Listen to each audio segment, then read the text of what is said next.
What's up, YouTube? This is Poke Purist here. I just wanted to do a quick rant on my bearish case for Pokemon. Now, this is not a prediction. I'm just saying this is what I think could happen and could potentially cause a Pokemon downturn.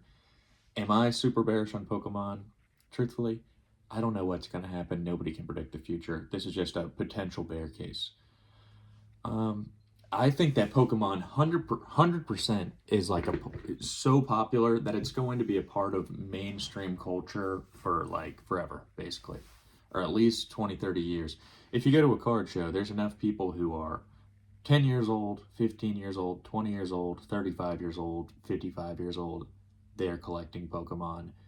Between the games, the TV show, the cards, the general just like cultural zeitgeist, like Pokemon has like the culture in a chokehold, basically. It's the #1 media franchise in the world. I don't really see it going anywhere necessarily.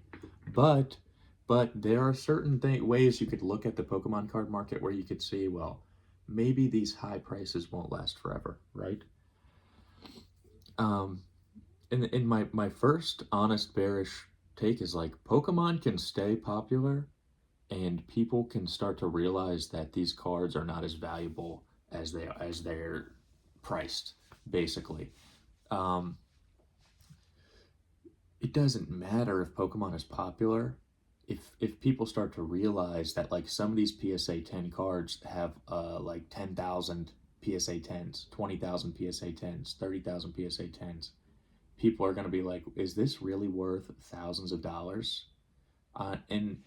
And as the economy gets tighter, here's the thing, like the economy is kind of weak, so right now. Like it's okay, it's not great, it's not like a absolute recession crash. What happens when like in the mainstream news they're finally admitting like job market's terrible, we're in a recession, and people are seriously struggling with money? Do you think they're going to be able to afford to hold like a $12,000 Pokemon card and that kind of thing? Probably not. Are they still going to like Pokemon? Are they still going to be interested in Pokemon? Are they still going to go rip a few packs here and there? Yeah, they might still be into it. Like Pokemon cards will stay cool and popular, but will people still have the ability to allocate thousands of dollars to boxes? No. So in that case, like after one small dip in the economy, or big, like a small dip, we'll see a correction. With a strong dip, we could see like an absolute flat out crash. And that just has to do with like how much money people have to spend on the cards, and also just like the fact that the rarity is not that high when you look at like a lot of Sword and Shield era Pokemon cards. Like the populations are crazy. When you look at Scarlet and Violet era cards, populations are crazy. They're still in print. My second take is like new people are going to get burned by how redundant Pokemon is. A lot of people are on Facebook posting like $100,000 collections. I've seen guys on Facebook that had like $300,000 collection, $100,000 collection, $40,000, $12,000, and it's all stuff that's come out in the past 2 and 3 years. But what about like the case where like people realize like the Mega Evolution stuff, they already did this. Surging Sparks, look at like Vivid Voltage, you know what I mean? And like Prismatic Evolutions, they've already done tons of Eevee sets. Phantasmal Flames, they've done Obsidian Flames, they've done there's many modern Charizard sets. And what's going to happen when new people realize that like Pokemon is kind of redundant? And I think that the hype will die out as they realize that it's kind of redundant. And I look at a set like Pokemon 151, right? That's the first set where they did these amazing illustration rares and special illustration rares of the original 151 Kanto Pokemon.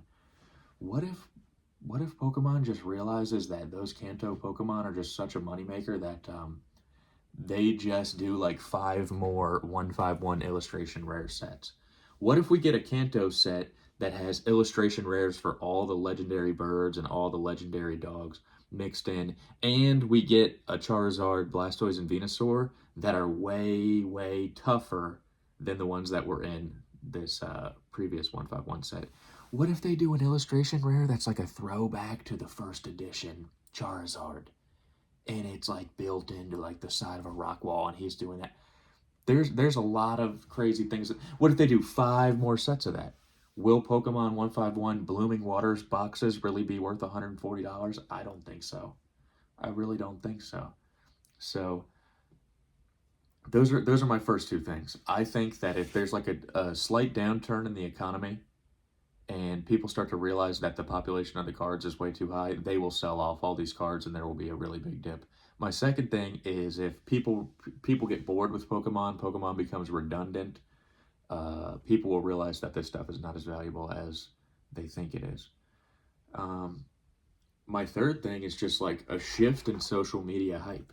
Like right now, Pokemon has an insane amount of social media hype where people that are just into like mainstream anything, people that just like to go on Instagram and just do whatever, like shop for whatever, do mainstream anything. Pokemon is like right there. Pokemon is like one of the top 5 most relevant things like in culture right now, I would say. And the odds of that just being something that lasts forever is basically almost impossible. Basically almost impossible is my take. Will there still be diehard Pokemon fans? Will there still be people who will go and buy out like an entire collection and think they can make money? Yeah. I mean, I'm sure there will be, but is there going to be like NFL players? Like we got Joe Burrow talking about his collection. We got like MLB pitchers talking about their collections of Pokemon cards, and we got Forbes posting about how Pokemon is such a good investment. It's insane, man. It's insane. And I think that's all that's happening is Pokemon is learning how to print more cards. They're learning how to limit the items. They're learning how to block the bots on the Pokemon Center website. They are learning how to manage super high demand because Pokemon is so popular right now. But let's say what happens if a bunch of boring sets come out for the next 3 years and Pokemon has the printers at maximum speed. Those sets might be Garbaggio. And generally a downtrend, if the new sets are Garbaggio, it will hurt the previous ones too. Seriously. And my last thing, this kind of goes along with like cultural shift. One Piece cards are getting cool. What if Magic the Gathering cards become like way more cool and mainstream popular? What if sports cards start like popping off heavy like never seen before? Which sports cards are getting cool? I'm getting more enticed by sports cards by the day because there's so many options when you go to the store. Sports cards have their problems though. It's like $25 for like a box where I just want to rip one pack. That's one of the biggest problems with the sports cards. Where it's $25 for like not enough cards for me. Where you rip it and you're like $25 for freaking 12 cards and nothing. At least that's how I feel about it. But yeah, those are just some of like my bearish takes on Pokemon. Any slight downturn in the economy, the market for Pokemon is cooked. Pokemon will get boring for people. Probably could get boring. I mean, I feel like it. Usually, people don't stay in collectibles for that long, so that kind of just goes to show how redundant it can get very quickly. And the last thing is like, yeah, what if there's just like a cultural shift? Like there could just be a cultural shift away from it at any time, and it could lose its spot as top dog. That's just reality. Pokemon cards are not gold bars or silver coins, and they're not Google. They're not stock in Google, and they're not Bitcoins or whatever. They're just Pokemon cards. You know what I mean? My very, very last thing is I have seen some insane collection values recently, and I was watching Caleb Hammer. He does the financial audit. They had a guy on there who had spent like $400,000 on Pokemon cards in a year. What happens as soon as the market stagnates? Well, are all these people who own $400,000 worth of cards going to be able to justify owning them anymore? because I know I suffer from this same psychology of like, I accidentally spend over my budget all the time on Pokemon cards. I'll have like 2, 3 months where I'm really smart, and then I'll have a month where I'm like, man, I'll buy that one because it's such a good deal. It's such a good deal. It's such a good deal. But when cards start going down in value, nothing becomes a good deal because nothing is valuable and nothing is liquid.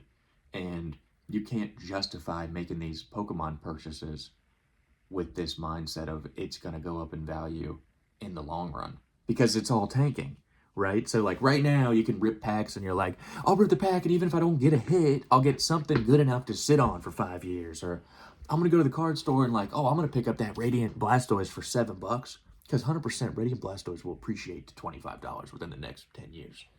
But if it's all crashing, it's like, dude, you're stupid. You just bought a kid's game, card that you just burned money on because now it's only worth $3. Idiot. It's not an investment. So once the market stagnates a little bit, it might be like a real, all the investors might go. You know what I mean? It's going to be very, very interesting to see. Now, like I said, these are not predictions. This is just a bearish case for Pokemon. Pokemon is not gold. It is not cash. It is not the S&P 500. Please be smart out there. You know, be responsible with the way that you collect. Try not to get addicted. If you are addicted to Pokemon, then maybe, talk to people about it. Try to get out of it or something. If you made it this far in the video, I really, really would appreciate it if you like and subscribe. That way you could help support my own personal Pokemon card addiction and all the money that I waste.